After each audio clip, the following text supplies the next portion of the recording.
The video I'm doing today is one of the most important videos any diabetic is going to watch. This has to do with a study that was published back in August this year.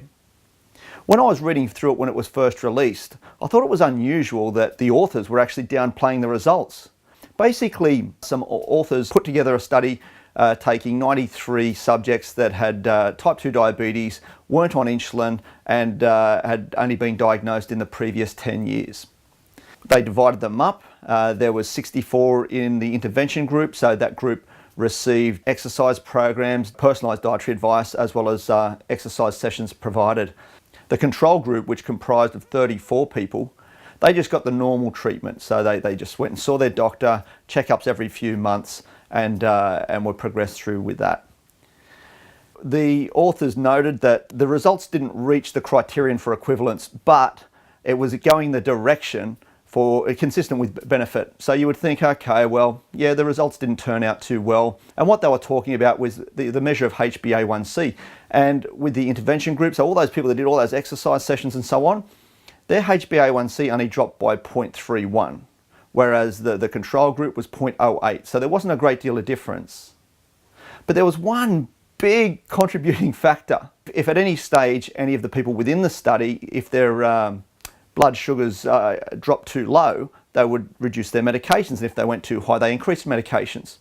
So when you go past the abstract and just dig into the actual results, you see that 73.5% of the intervention group actually reduced their medication in comparison to 26.4% for the control group.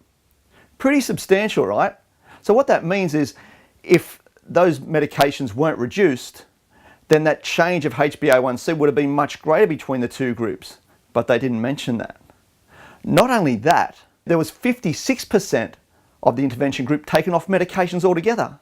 No medications, taken off. You would think that that would be pretty important and would be taken into consideration when comparing HbA1cs, and that was compared to 14.7% with the control group. Now, it affected blood pressure as well, with 28.1% of the intervention group having their blood pressure medications reduced compared to 11% on the control group. So as you can see, there was a big change within those people within the different groups. The people in the intervention group, 3/4 of them actually had a reduction. So what's that mean? So let's say if there was 1,000 participants, so you've got your own medical centre and you've got 1,000 participants. That means that 735 of those will have a reduction in medication. Not bad, hey? Even better, 563 will take their medications away altogether.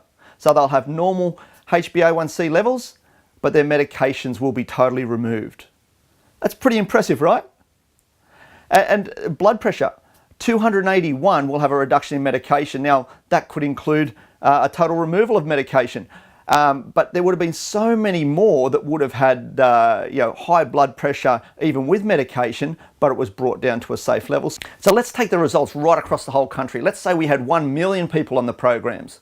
That's 735,000 that would see a drop in medication and 563,000 that would see their medications removed altogether. Unbelievable. Imagine that's all those people that would normally have progressed in medication and getting worse and worse with their health and dying of kidney disease and heart disease and all that. Fixed, improved, or at least slowed down. It's crazy that we're not doing this. The results between these groups was quite substantial, but once again, the authors themselves downplayed it. The issue with this is that your GP, when they're actually looking at research, they just read the abstract. So they don't have the time to go through the studies. So if they're reading the abstract and it says, oh yeah, not much of a change, they're going to disregard lifestyle interventions. They're going to be thinking, oh, okay, well, it's not really as effective. We'll just continue giving you medications. But we know that for every 1,000 people, 735 had their medications reduced and 563 had them removed altogether. Extremely substantial, wouldn't you say? In our clinics, we see even better results. And not only that, it's designed for the Australian public, so the Australian population eating the Australian way. We get greater weight loss results than what they showed within their program. This is something we can be doing right now, but you need to get on board. So if you're a diabetic, start asking questions. If you want more, if you want me to answer the questions, send us an email. Cheers.